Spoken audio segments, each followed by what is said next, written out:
Hola mi querido talento humano, mi nombre es Adolfo Goytisolo y esto es el After Office de la comunicación. La felicidad en las organizaciones o en los grupos humanos ha sido y será siempre un tema de interés constante. Por la ciencia, por la religión, por diferentes vertientes que ustedes quieran, a nivel humano siempre va a haber una preocupación por la felicidad. Entendiendo la felicidad como este gran regalo integral donde quieres ser feliz con la familia, con los amigos, en los estudios, en el dinero y demás. Bueno, hoy tenemos una constante carrera entre las organizaciones y las personas mismas por lograr saber cuáles son las mejores prácticas para lograr ese estado emocional de felicidad constante o sostenido en el tiempo. ¿Quieren saber qué buenas prácticas podemos implementar desde ya? Quédense porque ahorita comenzamos.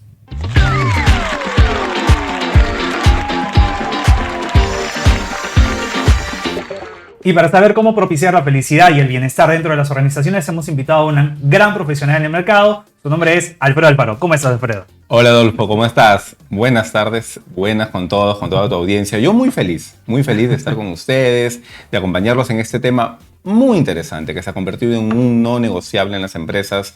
La felicidad, el bienestar, el cuidado de nuestra salud mental. Creo que después de lo que hemos vivido en este contexto de pandemia, la felicidad y el bienestar de los colaboradores debería estar en el modelo de negocio de toda empresa que se considere responsable. Tal cual, independientemente del rubro, ¿verdad? Totalmente, independientemente del rubro, seas pequeña, grande, pequeños presupuestos, grandes presupuestos, la felicidad se puede interiorizar dentro de las empresas. Bueno, talento humano, les presento formalmente ya a Alfredo. Como ustedes saben, seguramente algunos de ustedes ya lo conocen de hace mucho tiempo. Actualmente Alfredo Alfaro es CEO de la consultora First People Consulting. Es autor de uno de los primeros libros tan rankeados aquí en Perú, que es Primero Personas, después Profesionales. Es Top Voice de LinkedIn desde el 2019. En el campo al que se ha dedicado principalmente son los referidos a liderazgo, empleabilidad, psicología positiva, propósito y transformación cultural. Es ingeniero industrial de la Universidad Católica, tiene un máster en recursos humanos en la misma universidad. Cuenta con sólidos conocimientos en gestión del cambio, design thinking e innovación a través del Innovation Silicon Valley y UTEC. Y es facilitador de psicología positiva por el Golombek Institute o Instituto de Bienestar Integral de Estados Unidos. Así que disculpa como las pronunciaciones de por medio, pero vamos a meternos en el tema, pues, Alfredo. Listo, empecemos, Adolfo. Es un tema que me gusta, me apasiona y creo que va a ser una conversación muy orgánica con muchas reflexiones y aprendizajes. Tal cual. Bueno, cuando hablamos de felicidad, siempre aspiracionalmente se busca decir que una persona va a ser feliz cuando consigue algunos objetivos. Y generalmente se relaciona la felicidad a conseguir algunos objetivos concretos. Por ejemplo, una muy buena remuneración, una muy buena posición, casas, qué sé yo, prestigios tangibles. Sin embargo, también podemos ver que en esos espacios donde hay personas que tienen y ostentan estas cosas, no necesariamente lo son. Hemos visto el caso de un banquero que se suicidó allá por el Caribe, por ejemplo, o de personas que tienen un sueldo o un estilo de vida mucho más decoroso, pero que son muy comprometidos, que viven la cultura de las compañías al 1000% y se sienten bien. Entonces, ¿qué reflexión nos puede dejar esta situación, esta dicotomía, Alfredo? Mira, yo te diría que felicidad está relacionado con un punto muy importante, que para mí es permitirte ser humano. Y permitirte ser humano implica conocer realmente cuáles son tus motivadores. Es decir, qué es aquello que genera tu momento flow. Si persigues una meta, ¿por qué la persigues? ¿Qué significado te está trayendo, ¿no? ¿Es algo de un momento o es algo sostenible? Y la felicidad implica vivir una vida con significado, ¿no? Y ese significado está muy relacionado a generar impacto en las personas, generar impacto en los demás, generar realmente un impacto en la sociedad. Por eso, ¿no? Hay estudios que indican que más allá de ganar un salario que llega a un monto de $60,000 o $70,000 anuales, no seas más feliz, ¿no? No se logra ser más feliz. No, o sea, es como que cubre las necesidades básicas, cubre otras necesidades también que forman parte del ser humano, pero después no forma parte de, ¿no? Hay otras cosas que son más importantes para, pues, vivir una vida más feliz, una vida con propósito, ¿no? Que está muy relacionado con significado, con el uso de mis talentos que yo estoy haciendo en mi trabajo, estar en un trabajo que me permita ser, estar, es decir, la inclusión y que me permita crecer. Entonces, son varias variables que están en juego cuando hablamos de felicidad, pero no necesariamente está relacionado con el factor económico, o no es el único factor. Tal cual. Ahora, hay que hacer una diferenciación también a partir de la felicidad en la organización y la felicidad individual, ¿verdad? Porque la organización puede tener diferentes iniciativas para promover el bienestar o para promover un trabajo alegre, integral, comprometido entre los colaboradores. Pero si el colaborador individualmente simplemente no quiere poner de su parte o no tiene esta actitud pro hacia las iniciativas que existen, la empresa nada puede hacer al respecto, ¿verdad? Mira, concuerdo contigo, creo que toda persona forma parte de un sistema y una organización es un sistema que tiene sus valores, sus principios, busca resultados, comparten una cultura. Por eso digo, el permitirte ser humano también involucra autoconocimiento. Yo como persona, y entro en un campo profesional, decido trabajar en esa empresa, comparto los valores, comparto los principios, el producto, la solución que venden me apasiona, realmente me saca de la cama todos los días así contento porque siento que mi trabajo está contribuyendo con un resultado mayor que me genera un legado. Si es así, genial. Pero si no es así, ok, entonces tú decides. O tengo una relación transaccional con mi trabajo, me pagan trabajo, pero no voy a encontrar un significado. El significado lo puedo encontrar en otro espacio. Entonces, el mensaje que quiero dar es que no solo es una decisión de la empresa, es una decisión también de uno como persona, de uno como profesional, cuando decide llevar sus talentos a esa empresa. ¿Me genera un significado o no? ¿No? Y hay personas que la felicidad la encuentran una parte en su trabajo, una parte con su comunidad, una parte con su familia, una parte consigo mismo, ¿no? Ahora, es cierto, si hacemos pues una distribución del tiempo que pasamos en el trabajo, ¿no? 8 horas, 10 horas diarias, si no es más, bueno, espero que el trabajo me provea felicidad, que mi trabajo me provea ese bienestar. Exacto. Ahora, estabas comentando, por ejemplo, de que asumir si es que mi trabajo va a ser uno meramente transaccional. Del 100% de empresas que existen en el mercado, no necesariamente todas ellas tienen una idea clara sobre el bienestar de sus colaboradores. No sé, echarle un porcentaje, ¿cuál sería? Mira, un 5, un 10%. La referencia, digamos, que podríamos decir, que no está necesariamente vinculada con felicidad, es la famosa encuesta de Gallup, ¿no? Que hace todos los años, donde nos indica que solo el 20% de las personas que trabajan en el mundo están realmente comprometidas con su trabajo. Es decir, sale esa milla extra, sale ese flow, sale ese significado que está relacionado con felicidad. Y el resto está en un proceso automático, 65%, y el 15 o 20, si pudiera, mete una bomba a su trabajo al día siguiente. Así de simple, está en una relación... Conozco varios, ¿no? Ok, o sea, no lo hagan, pero está en una relación tóxica con su trabajo, ¿no? Ahora... que la empresa esté buscando que todos vivan ese propósito sería algo genial, pero aún así también las empresas funcionan con que cierto porcentaje de sus trabajadores vivan realmente el propósito y hay cierto porcentaje de sus trabajadores que tienen realidad transaccional. Establezco los indicadores, los objetivos, los cumples y ya está, ¿no? ¿Y cómo inicia desde tu perspectiva, Alfredo, este boom de buscar el bienestar y buscar la felicidad entre las organizaciones? ¿Empezó como una moda? ¿Y cómo crees que surgió y que se implementa y que está ahí tan implantado ahorita hablar acerca de esto en las organizaciones? Mira, yo creo que ya es un movimiento que viene desde hace muchos años, que Goleman fue uno de los impulsores, Tal Ben-Shahar, ¿no? Al demostrar que, por ejemplo... cuando ocurrió todo este desastre económico en Estados Unidos, ¿no? De los bienes raíces, ¿no?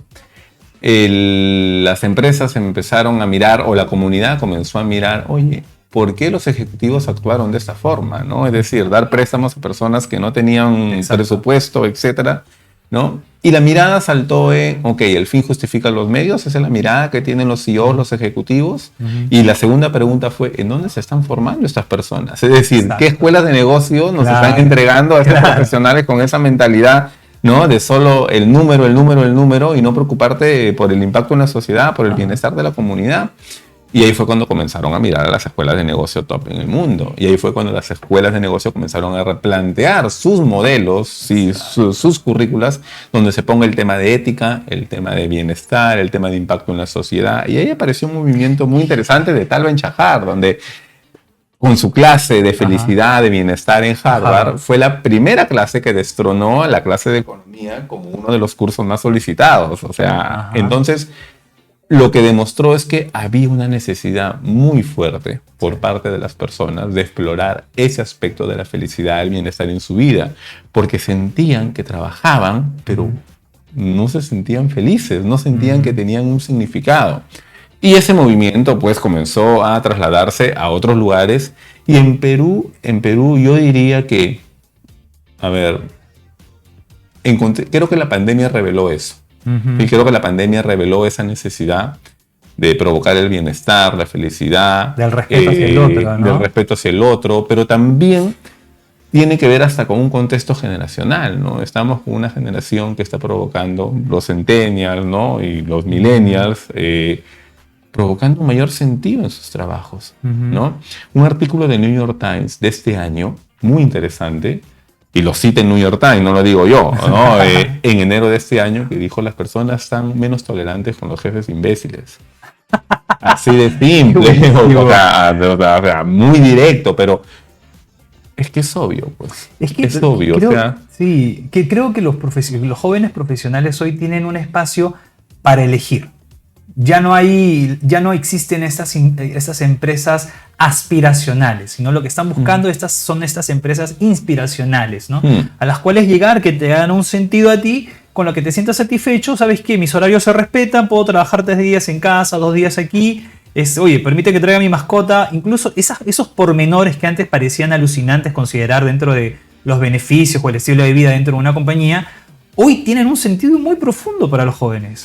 Mira, tiene un sentido muy profundo, pero algo que buscan los jóvenes, y en verdad todo profesional, de este estudio de Anna McClay de Harvard, que indica qué tienen que hacer las empresas para generar la felicidad o tener empleados más felices, ¿no?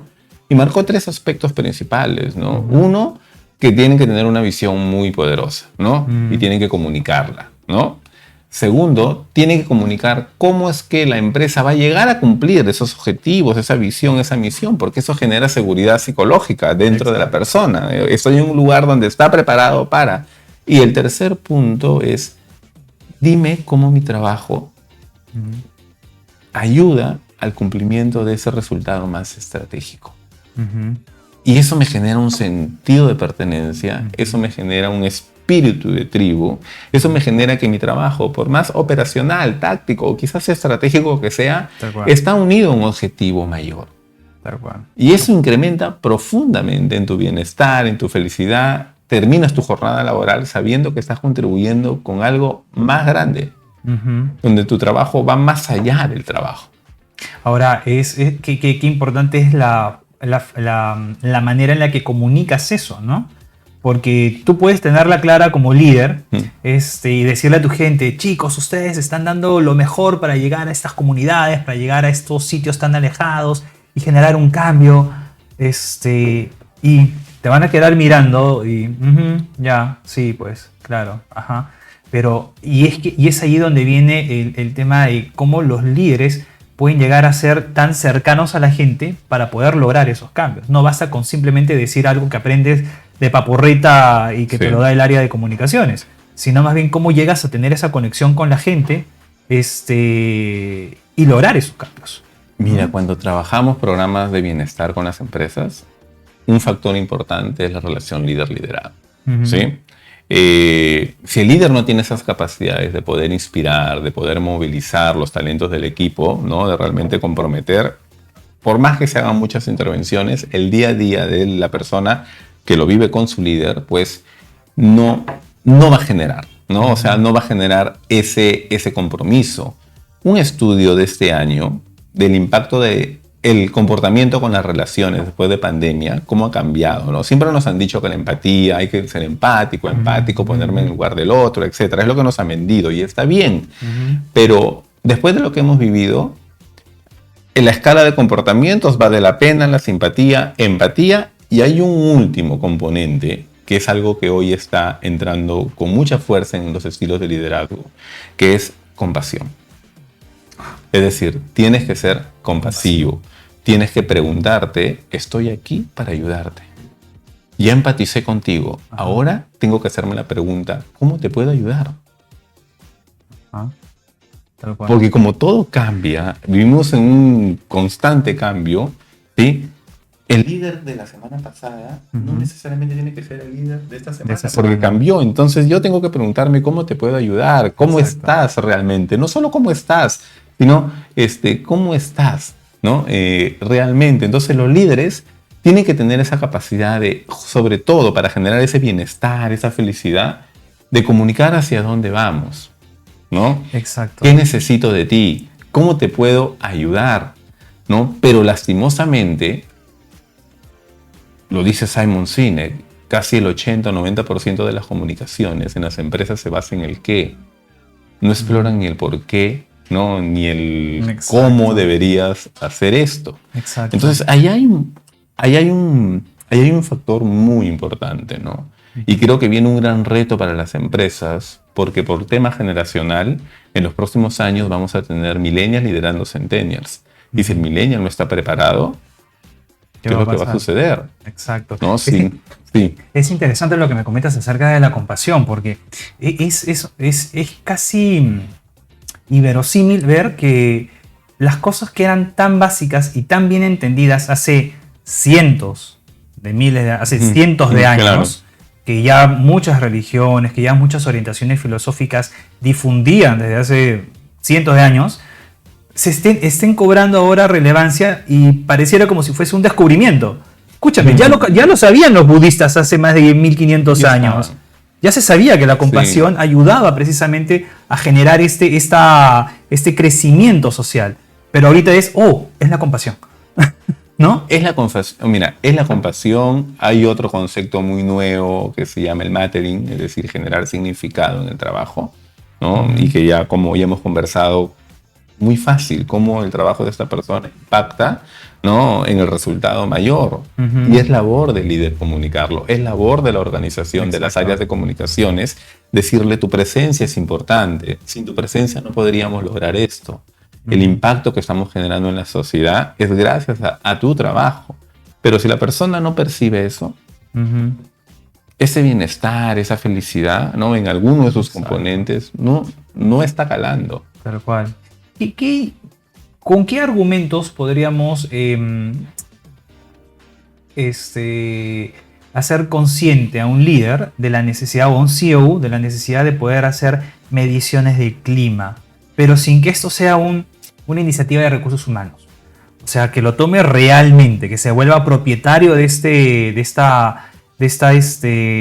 trabajo y que tome interés sobre eso. Porque muchas veces las encuestas de clima en las compañías, para algunas compañías, no para todas evidentemente, es un mero trámite de recursos humanos. Un saludo a la bandera, etcétera. O obtengo la data, que es lo peor, ¿no? Exacto. Obtengo la data y no genero ninguna iniciativa que atienda a lo que se ha encontrado en esos resultados. ¿Cómo hago consciente al CEO? Mira, cuando he conversado con CEOs o gerentes, lo llevo a varios frentes. Uno de ellos es, hablemos de equipos de alto rendimiento, ¿no? ¿Quieres un equipo de alto rendimiento? Sí. ¿Sabes cuáles son las características de un equipo de alto rendimiento? Son varias. Pero entre ellas están, festejan los logros, tienen conversaciones abiertas, sinceras y honestas, se preocupan el uno por el otro, tienen esa mirada sistémica. Entonces, si tú quieres eso dentro de tu equipo, ¿no? Hay otras características, eso está muy relacionado con el clima laboral. Y ya, ¿para qué le voy a decir que cuáles son los beneficios de contar con un equipo de alto rendimiento, ¿no? Provoca la mejora continua, rentabilidad, formación de nuevos equipos, etcétera. O sea, te genera un ecosistema distinto, pero eso está muy relacionado con el clima. Yo creo que las áreas de talento tienen que hacer ese doble clic de enlazar el clima con aquellos resultados estratégicos de la empresa. Ahí está el gran desafío, ¿no? Ahí está el gran desafío. Sí se puede. Sí se puede. Una intervención que tú tengas desde el punto de vista de comunicación, demostrar el impacto del trabajo. ¿Qué significa para ti que ahora conozcas cómo tu trabajo contribuye? Cómo eso motiva a que seas más ordenado, a que trates de una manera distinta al cliente, etc. Y eso lo enlazas directamente ¿con qué? Con tus estrategias de marketing, comerciales, etc. Entonces, hay el ejercicio, pero ya está el trabajo de las áreas de talento, comunicaciones, hacer esa chamba, hacer ese ejercicio. Tal cual, tal cual. Y es un tema de esfuerzo constante y de la accountability que te corresponde, ¿no? ¿Qué buenas prácticas consideras tú, Alfredo, podrían implementarse? Mejor dicho, ¿qué buenas prácticas son las que suelen tener mejor impacto en las organizaciones? Mira, para mí una muy importante primero es volver a comunicar o repensar cómo estás comunicando el propósito de la organización. Y tiene que ser algo transversal. Claro. El estudio del año pasado, en plena pandemia, de McKinsey, sigue dando los mismos resultados. El 20% de los ejecutivos, es decir, los ejecutivos en un 80% entienden el propósito, lo conocen, lo saben. El resto, no. Es neutral, me es indiferente o no lo conozco. O de paporreta. O sea, para mí ese es un punto principal. Y yo te podría dar, por ejemplo, data que hemos levantado en el proceso de pandemia, cuando nos convocaban, nos decían, Alfredo, hay que comunicar nuevamente el propósito, etcétera, ¿no? Y en plena pandemia hacías así un mentí gigante, ¿no? Con todos los colaboradores conectados y les hacías la pregunta, ¿no? ¿Qué se perdería el mundo si tu empresa desaparece? Claro. Así, o sea, pregunta así muy directa, ácida, ¿no? Pero, y los resultados que salían eran como que los ejecutivos miraban y decían, oye, están confundidos, o sea, están dando cualquier respuesta, ¿no? ¿Y por qué nosotros sí la tenemos clara? Ajá. Y ellos no. O sea, es como, pues, no sé. Como un teléfono malogrado, claro, ¿no? Es como un teléfono malogrado. Entonces, si está yendo a un trabajo y no conozco el propósito, ese es el punto de partida. Segundo, hacer un diagnóstico de cuáles son los motivadores del equipo, de las personas, sobre todo hoy en un contexto de pluriculturalidad, multigeneracional, donde vas a encontrar diferentes insights. ¿Cuáles son los motivadores de las personas respecto a su trabajo? Tienes que levantar data, ¿sí? Porque ahora todo funciona con data. Si tú no levantas esa data, no vas a poder generar realmente programas transversales o focalizados para cierto público específico. Y tercero, ¿sí? Crea espacios seguros, donde la inclusión, donde la persona pueda ser, estar y crecer. Donde se respete a la persona. Esos son 3 factores que ayudan inmediatamente con el bienestar, con la felicidad. Los eventos, etcétera, eso es genial, ¿sí? Pero eso es como así... Una pastillita, o sea, sí, no es el tratamiento total. Pero si no es algo constante, se va a perder, se va a diluir. diluir. Va a perder, exacto. Yo he visto empresas que tienen programas estructurados de felicidad, de bienestar, y es muy interesante, ¿no? Cómo inclusive tienen indicadores, cómo inclusive tienen personas destinadas en cada área que promueven y cuidan que esto realmente se esté dando, ¿no? ¿Y tú has sentido algunas veces, Alfredo, que la escena empresarial le da mucha relevancia al tema de la felicidad y al bienestar y deja de lado algunos aspectos también que son muy importantes, como por ejemplo desarrollar un pensamiento fuerte, la resiliencia, buscar la cooperación, mantener una mentalidad fuerte para el devenir de las cosas difíciles que puedan tener las compañías, y que enfocarse propiamente en la felicidad y en el bienestar los aparta y los vuelve probablemente un poco más livianos? Mira, yo creo que ahí están entendiendo mal la felicidad, ¿no? Y yo ahí sí soy muy crítico cuando se trata de hablar de felicidad relacionándolo con la cara feliz o estar siempre bien. Es nada que ver. Es lo que se promueve. Es lo que se promueve, el marketing de alguna manera contribuye con eso, pero uno de los principios básicos de la felicidad es permitirte ser humano. Es abrazar tus fortalezas, tus rasguños, tus cicatrices, las cosas que te ha dado la vida, y realmente eso es lo que soy y eso es lo que me permite a mí poder alcanzar, ¿no?, nuevos desafíos. Y lo que tú mencionas, ¿no?, de la resiliencia, justamente parte de ahí. Entonces la felicidad está muy unido con ser una persona resiliente, ¿no? Cuando viene un nuevo desafío, oye, mira en tu pasado, ¿no? Y a ver, ¿qué desafíos has enfrentado? ¿Qué cicatrices tienes que hoy te permiten poder afrontar este nuevo reto? Cambiar ese mindset, ¿no? De ver el desafío como una oportunidad de aprendizaje, pero también eso implica que la vulnerabilidad en un contexto de felicidad, de bienestar, como cultura, la vulnerabilidad sea bien recibida en el trabajo, donde los líderes sean los primeros que se permitan decir, no sé. Y que no se señale o que se castigue, Claro, ¿verdad? exacto. O sea, que los líderes den mensajes de, no sé, necesito ayuda. Pero va en contraposición a la imagen del líder común, ¿no? Es que justamente lo que se necesita son líderes humanos. Si yo hago una pregunta a las personas que nos están viendo, que recuerden algún líder que los impactó de manera positiva en su carrera profesional, ¿qué respuestas darían? ¿Qué comentarios aparecen? Estoy seguro que aparecerían empático, me escuchaba, estaba presente, me motivaba, etc. Son las respuestas que es probable estén escribiendo en este momento. Y bueno, ¿hay algún factor humano? ¿hay algún factor técnico ahí? Absolutamente ninguno. Entonces, ¿qué están buscando los equipos? ¿Qué están buscando las personas? Gente con quien conectar. Gente con quien conectar. Que seas humano. ¿Sí? Que seas humano. Entonces, eso, el ser humano nuevamente involucra la vulnerabilidad, involucra la resiliencia. Y que está muy ligado con la felicidad y con el bienestar. Esa mirada de felicidad, de estar feliz, etc., es muy sesgada. Es muy sesgada e inclusive te puede llevar a un estado de constante insatisfacción, porque tu mirada va a estar más en lo que me falta y no en lo que voy logrando, en lo que tengo. Es que justamente va por ahí la pregunta que te hice, ¿no? Que creo que está tan sesgado el concepto de felicidad y bienestar hacia la imagen, no Claro. hacia la interiorización de la felicidad como tal y lo que involucra, ¿no? Hay un libro que leí hace un par de meses que se llamaba La Japicracia. Ok. Buenísimo el libro porque tiene una mirada crítica hacia cómo la sociedad quiere, o mejor dicho, las marcas, algunas marcas, difunden el tema de la felicidad como una constante y perenne forma de ser.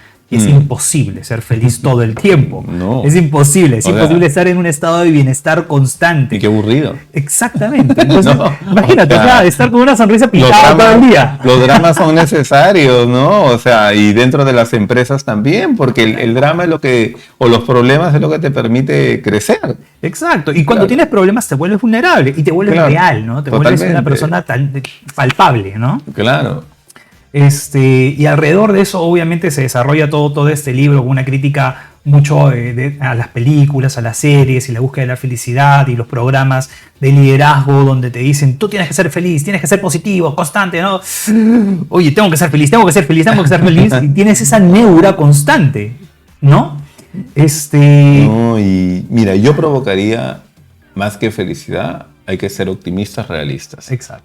Así de simple, ¿no? Y el optimismo realista es una vertiente muy bonita que funciona mucho en las empresas, ¿no? O sea, ser conscientes que es una situación complicada, ¿no? Ajá. Que tenemos estos recursos, estos no tenemos, esto realista, ¿no? Es tu lado realista, pero el optimismo es que tenemos una visión, ¿no? Una misión tan poderosa que nos moviliza y nos invita a poner nuestros talentos. Tal cual. Pero establecemos bien y pintamos la cancha de qué podemos y qué no podemos. Tal cual. Una frase favorita que tenía una de nuestras invitadas, Denise Chinen, Denise, un saludo, la gerente corporativa de Natura, fue, Sí. ¿cuál era tu frase favorita?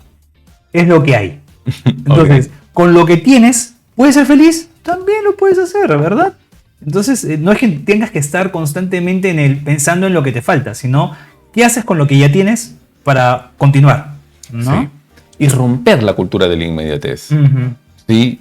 Yo diría que después de estos 2 años, 3 años de pandemia, y es un discurso que he dado mucho durante este año, los profesionales, el mayor regalo que pueden hacerse este año, y creo que cualquier persona, o empresa también, o sistema, es conocerse nuevamente. Uh-huh. Porque en definitiva algo ha cambiado en nosotros por todo este contexto de pandemia. Mis motivadores, tengo que preguntarme en qué me he hecho más fuerte, tengo que preguntarme dónde está mi vulnerabilidad hoy, tengo que preguntarme cuáles son mis nuevos motivadores, tengo que preguntarme cuál es el relacionamiento que yo quiero tener con mi trabajo. Exacto. ¿No?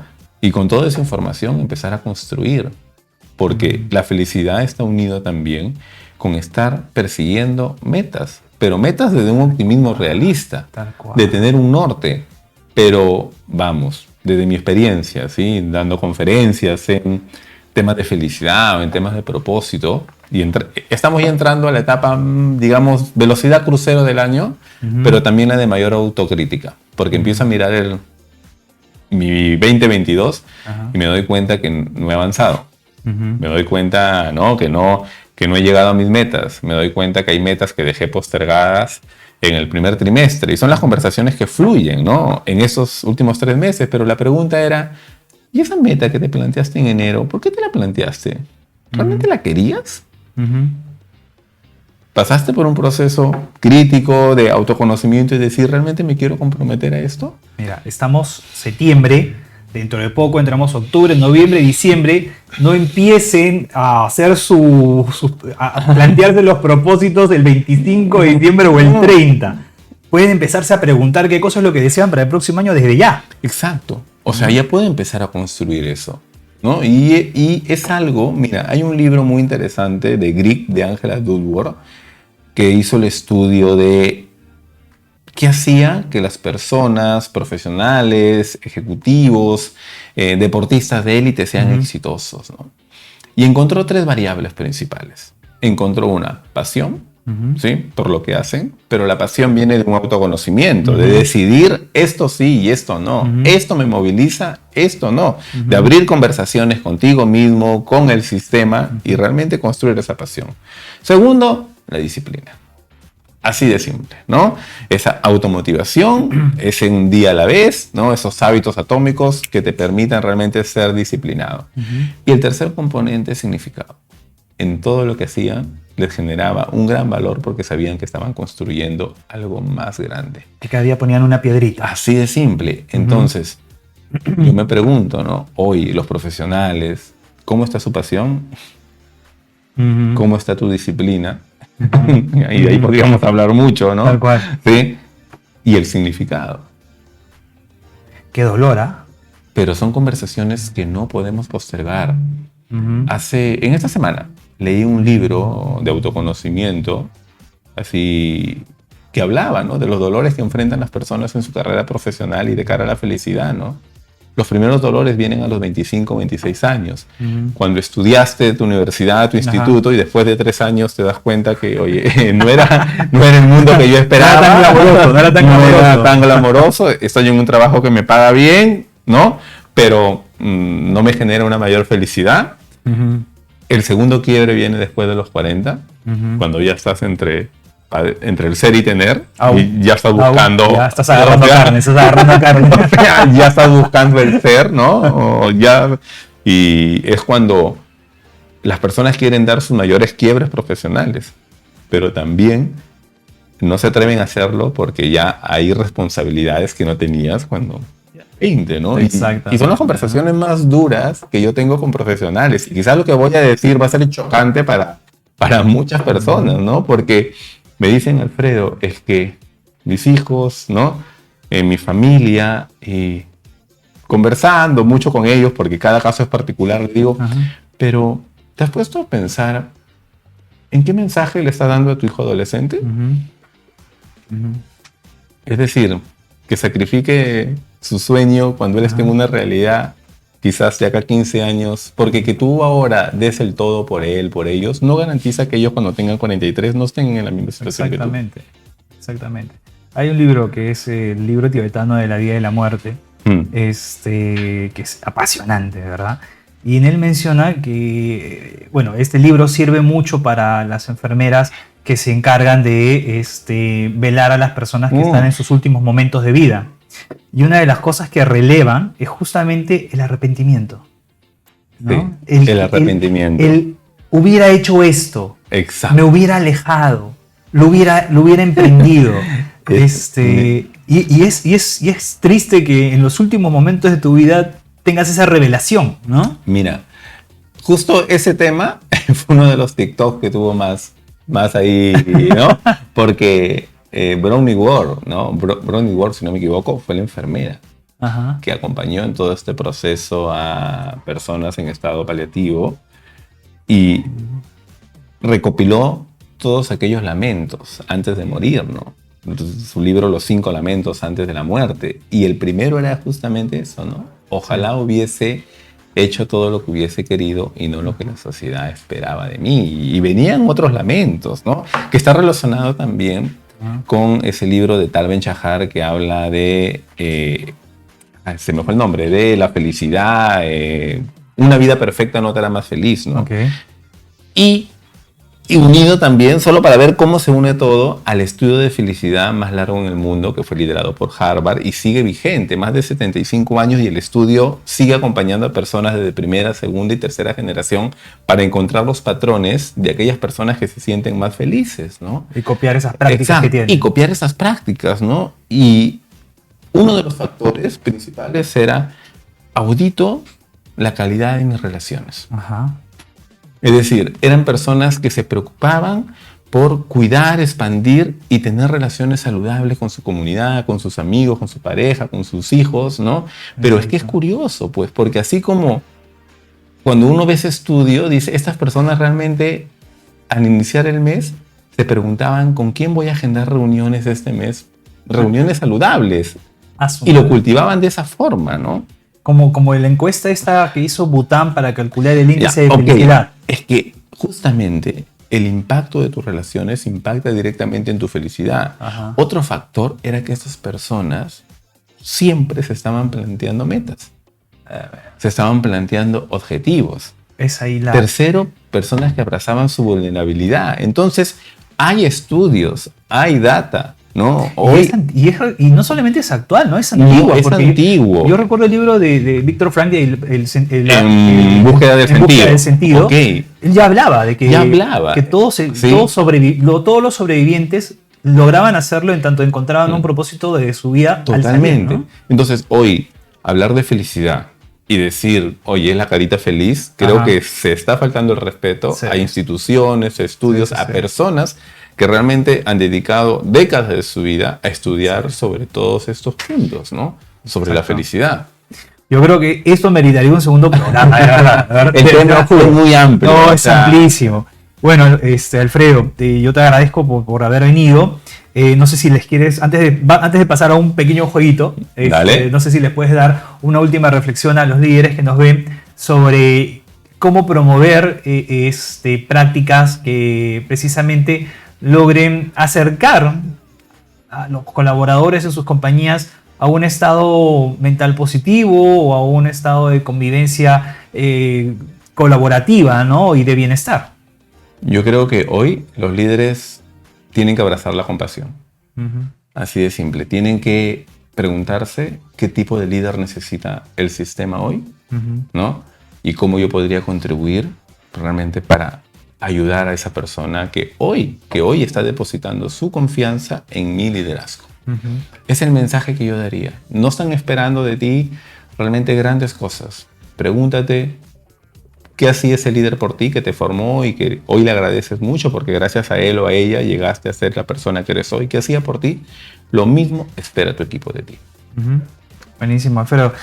Tenemos unas preguntas medio de trivia. Esto no te lo dijimos. Para eso no te lo dijimos. Dale.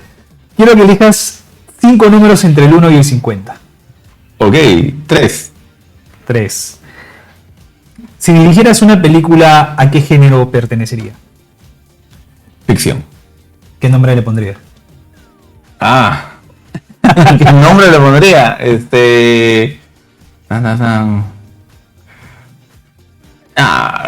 No sé,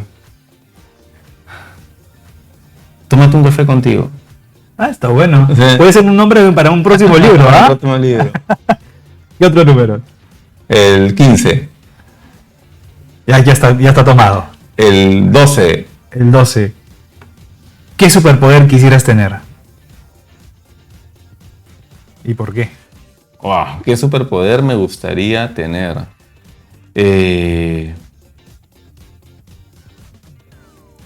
Hablar varios idiomas, varios, así. No sé si... Políglota universal. Totalmente. Ya, sí. Está bueno. ¿Qué otro más? ¿Qué otro número? El 25. Si fueras un fantasma que habita en una casa encantada, ¿qué atraerías? ¿Cómo atraerías a la gente dentro? O sea, ¿cómo los llamaría? Como todo buen peruano con comida. Así es simple. Gran Dolores. Así que, Anticucho, Dolores, anticucho, sí. Otro más. El 36. El 36. Si pudieras dedicar un año únicamente a tomar fotos, ¿qué crees que fotografiarías? Yo soy bien de sierra. Así que en la cordillera de los Andes o espacios similares. ¿En moto? Sí, me encantaría. Yo tengo un primo que hace Sí. eso. No, que No, es alucinante. Es me alucinante. encantaría. ¿Qué otro número? 42. El 42. ¿Cuál crees que es el mejor invento que ha existido? ¿Y por qué?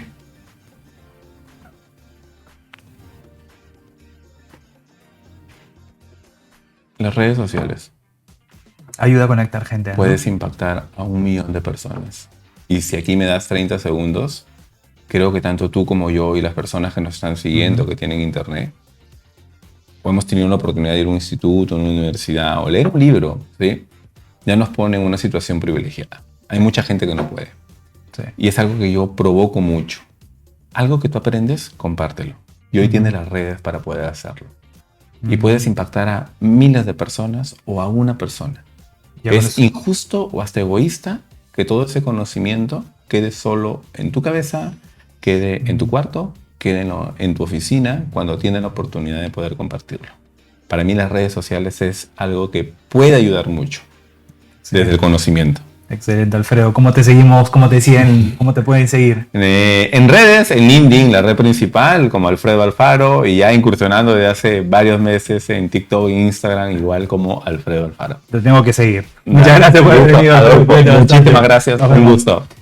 Bueno, Talento Humano, esto fue Las Trophies de la Comunicación, un programa hecho por profesionales y especialistas para especialistas. Cuídense bastante, denle like, compartan y comenten. Muchas gracias, nos vemos en el siguiente episodio. Esto fue un programa producido por Imán Pop, Look Consulting y A Perú. Cuídense bastante.